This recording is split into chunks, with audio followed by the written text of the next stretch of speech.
BA तृतीय वर्ष के बच्चों का हार्दिक स्वागत। बच्चों, आज हम गद्य साहित्य, जो कि आपके हिंदी साहित्य का सेकंड पेपर है, उसमें निर्धारित कहानी संचयन और उपन्यास हैं। कहानी संचयन से मैं आज प्रेमचंद की कहानी पूस की रात का विश्लेषण करूंगी। बच्चों, मेरा नाम अलका जैन से आचार्य हिंदी है। मैं राजकीय महाविद्यालय किशनगढ़ से। बच्चों, प्रेमचंद को या प्रेमचंद के साहित्य को पढ़ने से पूर्व हमें प्रेमचंद के व्यक्तित्व को भी जानना चाहिए। उनका जीवन काल, उनका रहन सहन किस तरह का रहा, थोड़ी सी दृष्टि हमें उस पर डालें तो हम उसके साहित्य को भी समझ सकते हैं। बच्चों, प्रेमचंद का जन्म 1880 में हुआ और उनकी मृत्यु 1936 में। प्रेमचंद का जो वास्तविक नाम था वो था धनपत राय। बच्चों, प्रेमचंद हिंदी भाषा में आने से पूर्व उर्दू में साहित्य लिखा करते थे। उन्होंने लगभग 350 के लगभग कहानियाँ साहित्य जगत को दी है। उपन्यास में भी उनका नाम सर्वोत्तम है, वो उपन्यास के सम्राट हैं। उनके चर्चित उपन्यास गोदान, सेवा सदन, प्रेमाश्रम, गबन, कायाकल्प, कर्मभूमि, निर्मला आदि है,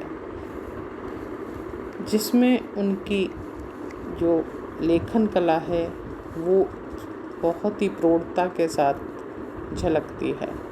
उन्होंने नाटक और निबंध भी लिखे हैं। गद्य की दिशा में हम देखें तो प्रेमचंद ने विभिन्न विधाओं को अपने आयाम दिया है।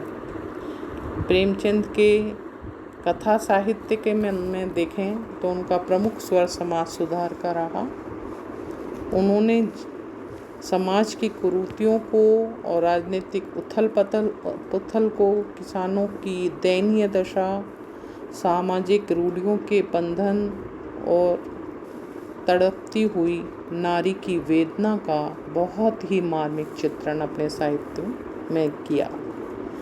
दलित और शोषित वर्ग के प्रति उनकी संवेदना हमेशा बनी रही और पाठकों को भी द्रवित करती रही। उन्होंने जो भी कथा साहित्य लिखा वो यथार्थ के धरातल पर आदर्श को प्रदर्शित किया है। कफन और पूस की रात जो कहानी है उसकी में यथार्थवादी दृष्टि झलकती है। इस प्रकार जो प्रेमचंद का गद्य साहित्य है वो अपने युग की परिधि को समेटे हुए है।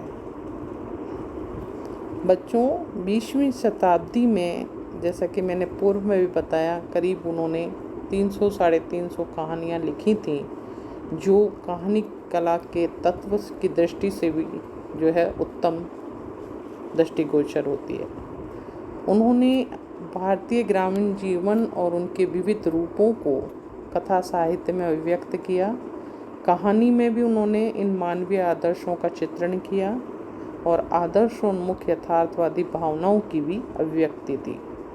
पात्रों और स्थितियों का चित्रण इन्होंने मनोवैज्ञानिक पीठिका पर किया है। मानवीय संवेदनाओं की दृष्टि से देखें तो मनोवैज्ञानिक पीठिका पर उन्होंने जो है सारी घटनाओं का चित्रण स्वाभाविक ढंग से किया है।